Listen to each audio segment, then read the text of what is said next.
जय हिंद। स्वागत है आपका अपना यूट्यूब चैनल आनंद क्रेजी क्लासेज में। आज के इस क्लासेज में हम पढ़ेंगे भक्ति सूफी परंपरा, भक्ति सूफी ट्रेडिशंस, जो 8th सेंचुरी से 18th सेंचुरी तक का चला था। चलिए शुरुआत करते हैं। आइए सबसे पहले हम देखेंगे कि यह भक्ति सूफी परंपरा में यह भक्ति क्या है। भक्ति का मतलब होता है ईश्वर के प्रति प्रेम, ईश्वर के प्रति प्रेम कहिए, निष्ठा कहिए या लगाव कहिए। यह भक्ति आंदोलन की शुरुआत जो है वह 8th सेंचुरी से हुआ था, 8वीं शताब्दी से हुआ था दक्षिण भारत में। कहाँ पर हुआ था? दक्षिण भारत में हुआ था। दक्षिण भारत अगर ऑप्शन न रहे तो यह महाराष्ट्र से हुआ था। बोल, महाराष्ट्र से हुआ था। भक्ति आंदोलन की शुरुआत 8वीं शताब्दी में दक्षिण भारत से, महाराष्ट्र से हुआ था। भक्ति आंदोलन के पिता रामानुज को माना जाता है। कंफ्यूजन में नहीं रहेगा, रामानुज अलग है, रामानंद अलग है। रामानुज को माना जाता है, भक्ति आंदोलन के पिता माना जाता है। दक्षिण भारत से, ये जो दक्षिण भारत है साउथ इंडिया से नॉर्थ इंडिया में उत्तर भारत में जो भक्ति आंदोलन है, भक्ति मूवमेंट है, उसको फैलाने का, बढ़ाने का जो श्रेय है, उसको लाने का जो श्रेय है वह रामानंद को जाता है।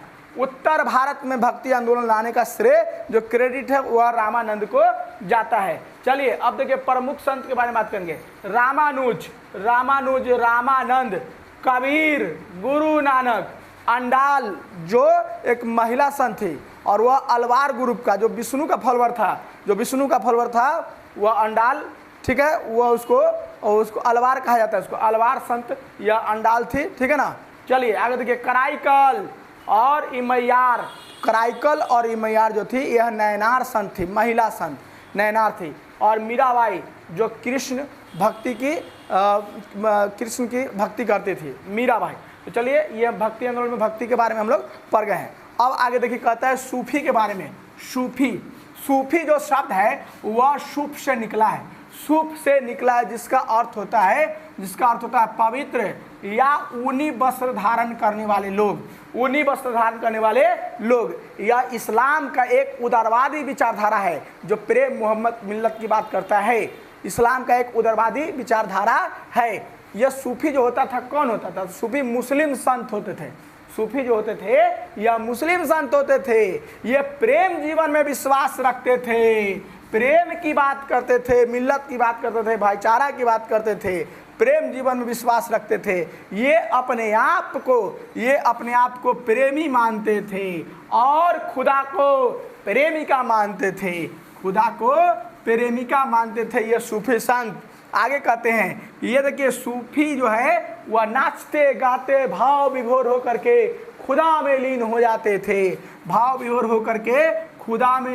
जाते थे।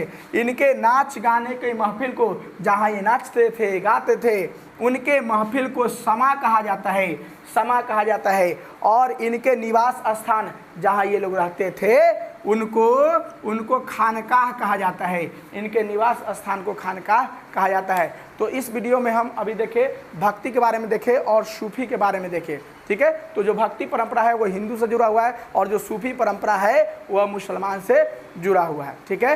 तो इसमें इतना ही। चैनल को लाइक कर दीजिए, सब्सक्राइब कर दीजिए। फिर अगले वीडियो में इसी चैप्टर को लेकर के आएंगे। जय हिंद।